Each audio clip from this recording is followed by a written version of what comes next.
La Guerra del Pacífico, también denominada Guerra del Guano y el Salitre, un conflicto armado acontecido entre 1879 y 1883, que enfrentó a Chile contra los aliados Bolivia y Perú. La guerra se desarrolló en el Océano Pacífico, en el desierto de Atacama y en las serranías y valles peruanos.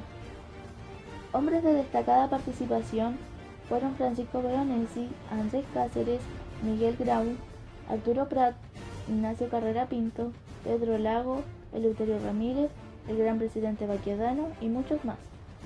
En ese entonces, la frontera de Chile llegaba hasta Tarapacá, por lo cual Antofagasta formaba parte del territorio boliviano. Más al norte, Arica e Iquique eran parte del Perú. A pesar de todo esto, las riquezas salitreras que cubría el suelo antofagastino era explotada por capitales extranjeros, fundamentalmente chilenos. Precisamente un año antes que comenzara la Guerra del Pacífico, el presidente boliviano Hilarión Daza había impuesto a la mayor productora de salitre un impuesto de 10 centavos de peso boliviano por cada quintal embarcado del producto. Con ello, no solo quebrantaba los tratados firmados con Chile en 1866 y 1874, sino que demostraba claramente no querer buscar acuerdos pacíficos a los problemas presentes. Inútilmente, la Cancillería chilena reclamó lo ilegal del acto boliviano, exigiendo el cumplimiento del Tratado de 1874, en el cual Bolivia se había comprometido a no aumentar durante 25 años los impuestos a las personas, industrias y capitales que trabajasen entre los paralelos 23 y 24. Chile hizo ver que el cobro de ese impuesto implicaba la ruptura del tratado y que por lo mismo ellos podrían hacer valer sus antiguas reclamaciones territoriales. Estas consistían en que la frontera de Chile y Perú se había establecido en el río Loa cuando se creó Bolivia. Sus gobernantes estimaron conveniente tener salida al mar, por lo que se establecieron en Cobija. Sin embargo, Chile se mantuvo indiferente. Al descubrirse grandes reservas de guano, minas de oro, plata y cobre, ante este hecho, Bolivia declaró tener posesión sobre toda la región hasta el paralelo 26 de latitud sur. La empresa nacional, apoyada por el gobierno chileno, se negó a pagar el tributo, que consideraba completamente ilegal. Sin embargo, el gobierno boliviano, que estaba decidido a seguir adelante, ordenó el remate de la compañía salitrera. De esta forma llegó al 14 de febrero de 1879, día que los bolivianos habían fijado para el remate de las empresas y fechas establecidas para la ocupación por parte de las tropas chilenas. En esa mañana de 1879 amanecieron anclados frente al puerto de Antofagasta parte de la flota nacional, el Blanco, el Coral y la Gobeta O'Higgins. De ellos desembarcaron los hombres que, al mando del marino y futuro presidente de Chile, don Jorge Montt, tomaron bajo su control la ciudad. Entre los ocupantes de la población, más del 90% era chilena. El coronel Sotomayor, al manejo de las tropas de tierra, avanzó correctamente hacia la Plaza Colón, lugar en que, con caballerosidad, ordenó al prefecto boliviano Severino Zapata a deponer las armas y rendirse. Sin embargo, el 2 de abril de 1879, el presidente Aníbal Pinto declaró la guerra a Perú. Las causas de la Guerra del Pacífico. Defectuosa delimitación fronteriza entre las repúblicas de Chile y Bolivia. Difícil situación económica de las repúblicas de Bolivia y Perú. Explotación de riquezas por capitales chilenos, en la zona cuyos límites no estaban bien precisados. Incumplimiento por parte de Bolivia del Tratado Chileno-Boliviano de 1874. Aspiraciones hegemonias de Perú en la región del Pacífico Sur.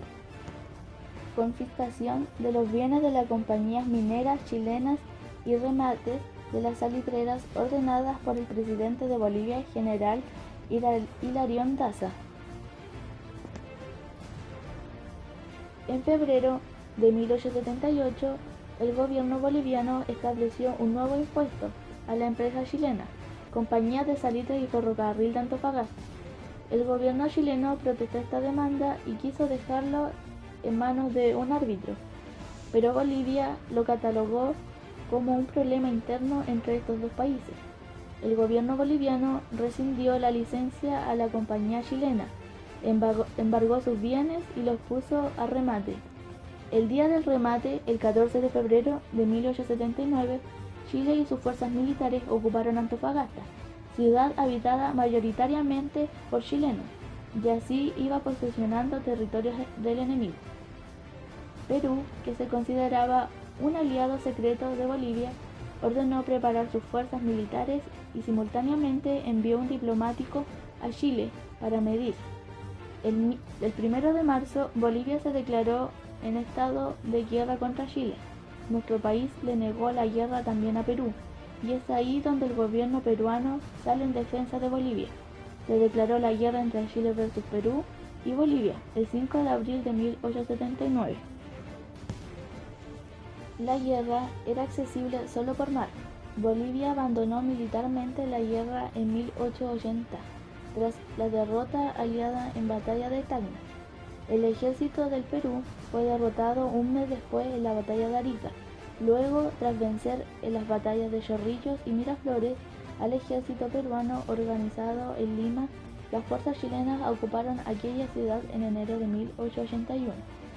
Después de estos sucesos, la guerra entre Chile y Perú continuó por 2 años más, hasta la firma del Tratado de Ancón, en 1883, en la que Perú, entre otras cosas, cedió el departamento de Tarapacá y le fueron retenidos las provincias de Arica y Tacna. Bolivia, que observaba solamente el conflicto entre Chile y Perú, firmó un pacto de tregua indefinido en 1884, con lo que finalizaba el estado de guerra entre ambos países y aceptaba la anexión a Chile de la provincia de Antofagasta. Las fronteras definitivas se fijaron en el Tratado de 1904 entre Chile y Bolivia, y entre Chile y Perú, en 1929 el Tratado de Lima, tras el cual devolvió Tacna al Perú y Arica fue cedida a Chile. El Tratado de Ancón. A pesar de que el camino ahora estaba libre, a los chilenos les resultaría difícil internarse por el entonces departamento peruano de Tarapacá. A pesar de tenaz resistencia de peruanos y bolivianos, el sitio estaba en manos de los chilenos. Un par de semanas después, Dolores lucía la bandera tricolor de Chile. Peruanos y bolivianos estaban desesperados llevar a cabo alguna estrategia, pero ya era tarde. La artillería chilena hacía categórico el triunfo para esta nación. Ahora solo faltaban las campañas de Tacna y Arica, donde las fuerzas chilenas, tras subir más de 50 kilómetros por el desierto, derrotaron al enemigo. El 7 de junio, en 55 minutos, los chilenos apoderaron el Morro de Arica. El gobierno del presidente Pinto estaba satisfecho con la conquista de los territorios de las regiones de Tarapacá, Arica y Tacna. Creyó que había llegado al momento de firmar la paz. Sin embargo, Perú creía que, sin la toma de Lima, cualquier acuerdo sería superfluo. Entonces, con el apoyo de algunos parlamentarios y de la opinión pública en general, dieron curso a este propósito. En total, cerca de 23.000 soldados chilenos rompieron las defensas del gobierno peruano en las batallas de Chorrillos y Miraflores. Lima y el puerto de Callao presenciaron la guerra.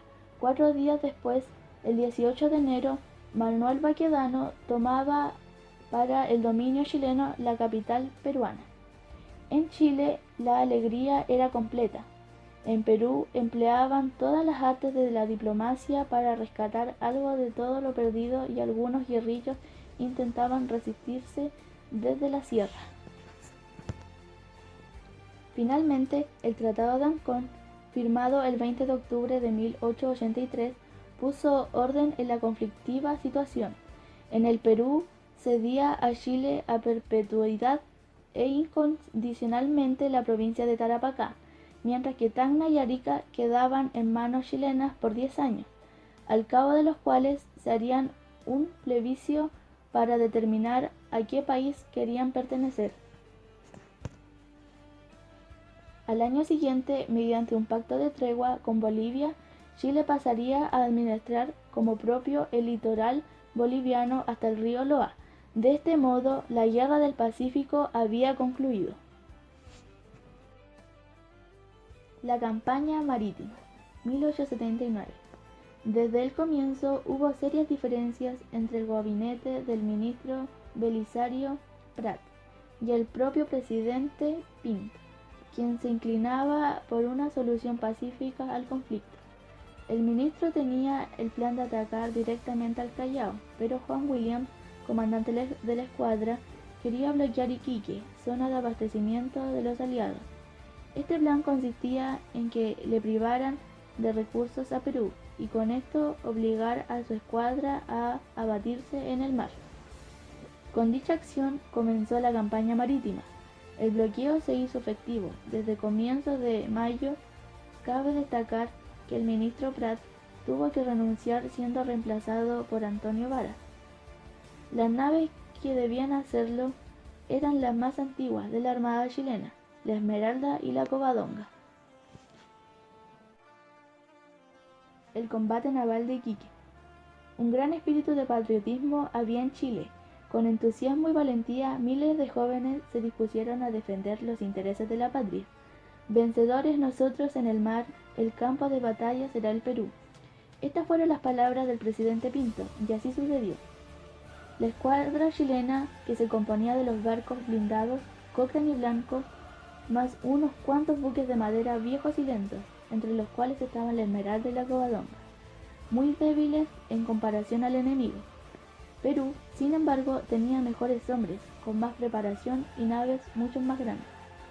El 21 de mayo de 1879, la Esmeralda y la Covadonga estaban frente al puerto peruano de Iquique, cuando Arturo Prat, al mando de la Esmeralda, vio que se iban a tener que enfrentar a dos poderosos barcos peruanos.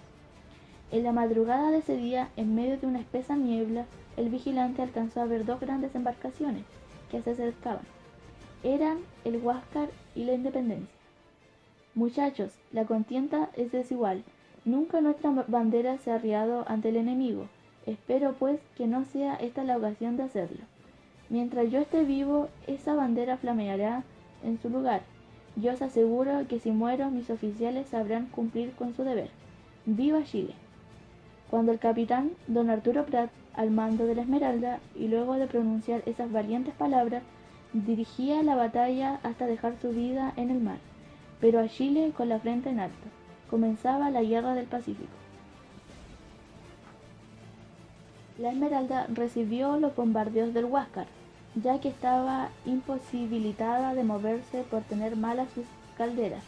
Cuando ya no quedaba nada más que hacer, Arturo Prat junto al sargento Aldea y un marinero anónimo saltaron al encuentro del buque enemigo. En su valiente tarea le siguieron el teniente Serrano y varios tripulantes que entregaron su vida por el honor de la patria. Al poco rato la Esmeralda se hundió. Eran las 12:10 cuando los botes del Huáscar recogían a los 50 sobrevivientes. Los cadáveres de Prat y sus hombres fueron enterrados en Iquique, y las pertenencias mandadas por Grau a su esposa en un gesto de caballerosidad sin par. Mientras tanto, Condell, al mando de la Covadonga, se escapaba de la persecución de la Independencia, cuando a la altura de Punta Gruesa el barco peruano se estrelló contra una roca que lo dejó con la parte inferior hecha pedazos. La doble batalla de Iquique terminó dejando a la Independencia, que era un barco clave de la Armada peruana, fuera de la batalla, y el deseo de los chilenos era ganar o morir. A los pocos meses, la trampa hecha por captura al Huáscar tuvo éxito.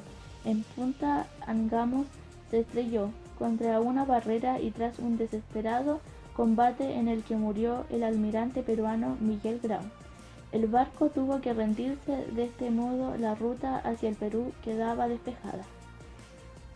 Principales consecuencias de la Guerra del Pacífico. Chile amplió su territorio con las actuales provincias de Tarapacá y Antofagasta. El país quedó convertido en una potencia militar del primer orden en Latinoamérica. La posesión del salitre significó disfrutar de una riqueza extraordinaria. El fisco aumentó sus entradas y creció la fortuna de los círculos mineros, comerciales y bancarios. La población proletaria de los distritos del norte aumentó y adquirió mayor importancia. Se acentuó la influencia del capital inglés.